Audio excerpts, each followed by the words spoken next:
There is a quiet kind of pain that comes from being present in someone's life and still being unseen. You show up consistently. You give your time, your energy, your understanding. You become reliable, steady, and available. And because you are always there, your presence slowly becomes invisible. Not because it lacks value, but because familiarity dulls appreciation. What is constant is often mistaken for something that will never leave. They didn't recognize your value, not because it wasn't there, but because it was too close. You made things easier for them, lighter, more manageable.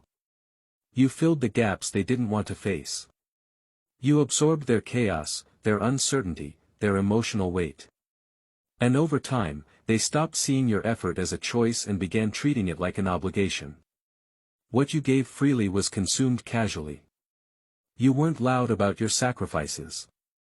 You didn't keep a record of everything you did. You didn't demand applause or validation. You believed that sincerity would speak for itself. But in doing so, you allowed your worth to be underestimated. People often fail to respect what doesn't threaten to leave. They assume that what has stayed this long will stay forever. So you stayed longer than you should have. You waited for them to notice.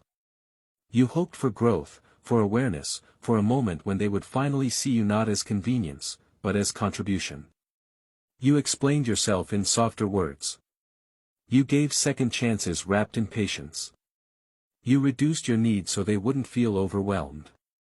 And still, they didn't listen. Not because they couldn't understand, but because they didn't have to. The truth is, some people only learn through loss. As long as you were there, your value was abstract. It was theoretical. It was something they assumed rather than something they felt. Your presence buffered them from consequence. But by the time they understand, you are already gone for good.